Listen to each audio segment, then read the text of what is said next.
வயது 12.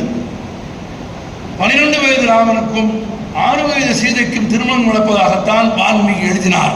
அதில் காதலே இல்லை. அந்த காலத்து கடிமண முறை, வில்லை எவன் முறித்திருந்தாலும் சீதை கட்டியாக வேண்டும், எவன் முறித்திருந்தாலும் சீதை கட்ட வேண்டும் என்றால் ராமனுக்கு என்ன மரியாதை, சீதைக்கு என்ன மரியாதை?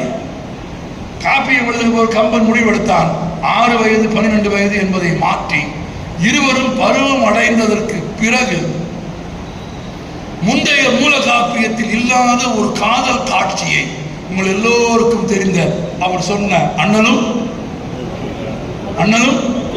நோக்கினான் அவளும் எனக்கு தெரியும். இந்த 2 வரி தெரியாத தமிழனே கிடையாது. அது கம்பராமாயணமா இல்லைன்னு கூட தெரியாது. ஆனா அண்ணனும் நோக்கினான் அவளும் நோக்கினான் தெரியும். இந்த அண்ணனும் நோக்கினான் அவளும் நோக்கினான் என்ற அழகான காதல் காட்சி மூல காப்பியத்தில் இல்லை. அங்கு தேடினால் அது காணவில்லை, இங்கு தேடினால் கம்பன் அந்த காதல் காட்சியை நடத்துகிறான். பருவம் அடைந்த நிலையில் தனக்கு ஒரு துணை வேண்டும் என்ற வயதை எட்டிய சீதையும், பருவம் அடைந்து தனக்கு ஒரு துணை வேண்டும் என்று கருதிய ராமனும் சந்திப்பதாக ஒரு காட்சி வைக்கிறார். அப்படி ஒரு அழகான காட்சி அது. அந்த காட்சியினுடைய மறுநாள் தான் நடக்கிறது, சுயம்பரம் நடக்கிறது.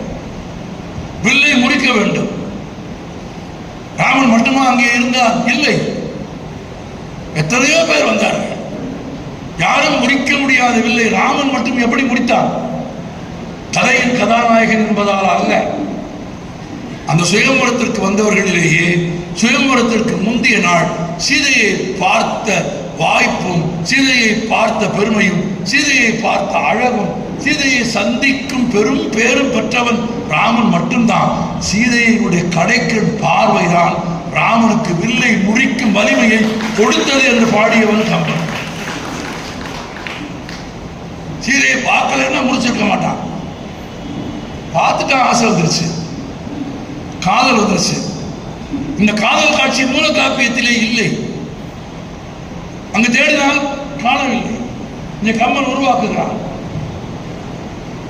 அப்படி தேடினால் அங்கே கிடைக்காததெல்லாம் இங்கே கிடைக்கிறது. கைகையை கூப்பிட்டு, நீங்க அழகா சொன்னீங்க, நீங்களாம் இருந்தீங்க, அந்த இருந்த செந்தாமரையை ஒத்த முகம் சுத்தி கூப்பிட்டு சொல்றார், நீ ராஜா இல்ல, காட்டுக்கு போ. இந்த பாட்டு நிறைய பேர் தெரியும்.